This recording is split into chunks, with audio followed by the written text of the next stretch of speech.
Le Seigneur soit avec vous. Évangile de Jésus le Christ selon Saint Luc.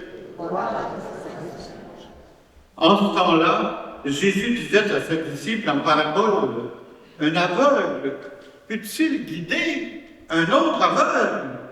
Ne vont-ils pas tomber tous les deux dans un trou? Le disciple n'est pas au-dessus du maître, mais une fois bien formé, chacun sera comme son maître. Qu'as-tu à regarder la paille dans l'œil de ton frère, alors que la poutre qui est dans ton œil à toi, tu ne la remarques pas? Comment peux-tu dire à ton frère, frère, laisse-moi enlever la paille qui est dans ton œil, alors que toi-même ne vois pas la poutre qui est dans le tien? Hypocrite, enlève d'abord la poutre de ton œil, alors tu verras clair, pour enlever la paille qui est dans l'œil de ton frère. Un bon arbre ne donne pas de fruits pourris. Jamais non plus un arbre qui pourrit ne donne de bons fruits. Chacun, en effet, se reconnaît à son fruit. On ne cueille pas des figues sur des épines. On ne vendange pas non plus du raisin sur des ronces. L'homme bon tire le bien du trésor de son cœur qui est bon. Et l'homme mauvais tire le mal de son cœur qui est mauvais. Car ce que dit la bouche, c'est ce qui déborde du cœur. Acclamons la parole de Dieu.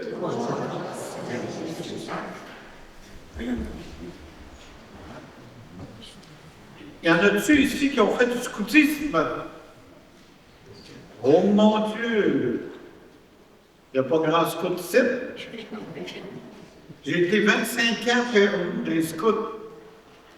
J'en ai fait pas mal, un peu partout, parce que quand on est prêtre, on est nommé dans une paroisse puis dans une autre.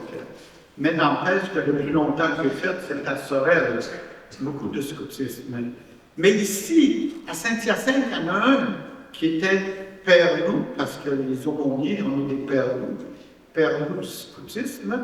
Alors, il y en a un ici qui a été très connu et qui en a fait beaucoup, c'est Bernard Ducharme, qui était diacre. Il y en a-tu qui l'ont connu? Oui, bon, il y en a quelques-uns. Alors, Bernard disait, il faut que les babines suivent les bottines. C'est vrai, ça? Mais dans ce sens-là, quand on parle, il ne faut pas parler en l'air, comme certains font, il faut que ça vienne du cœur, puis il faut qu'on agisse. C'est ça les bottines. Il faut qu'on marche, il faut qu'on aille dans le sens qui nous compare.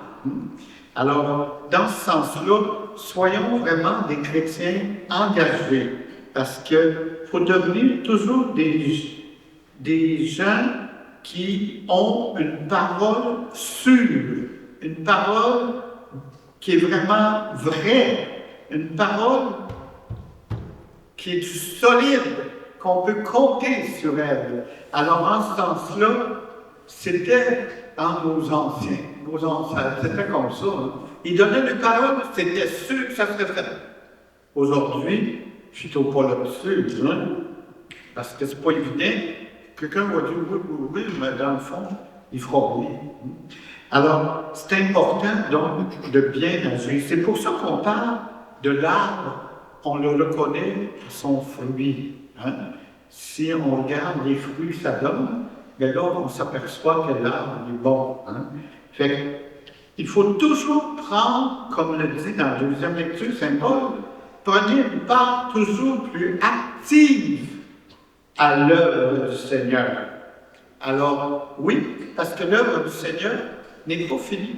Elle est toujours à compléter, elle est toujours à refaire. Parce que vous savez vous-même que des fois, la paix se fait quelque part, d'un coup, la guerre reprend.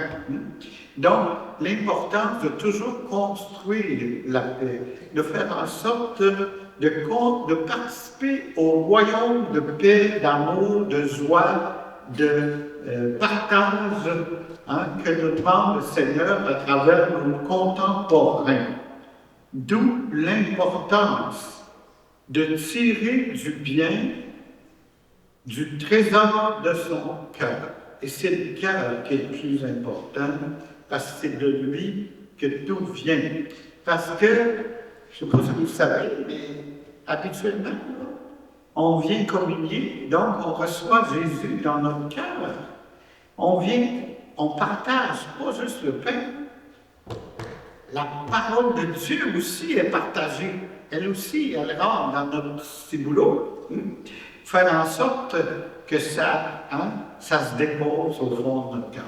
Parce que normalement, à Noël, on a reçu Jésus dans la crèche, mais on y a fait une place dans notre cœur aussi. Dans notre cœur qui est sa crèche à Jésus. Et Jésus y est déposé. Et il faut se laisser inspirer par lui. C'est lui qui, par son Esprit Saint, va nous suggérer, des fois on ne s'en attend pas, une parole, un geste qu'on n'aurait pas pensé faire au départ, mais qui vient du cœur et qui fait en sorte que c'est la volonté de Dieu qu'on fait dans notre vie. Puis ça, qui est le plus proche du cœur? C'est les enfants, les tout petits, 2, 3 ans, 4 ans, 5 ans. Ça, là, ils sont proches du cœur. Tu dis, ta moraine s'en vient, là, ils sont dans le fenêtre, puis ils attendent, puis ils t'arrivent, ils te sautent dans les bras, puis ainsi de suite. Alors, les enfants sont proches du cœur. Essayons d'avoir un cœur d'enfant pour pouvoir démontrer que Dieu nous aime.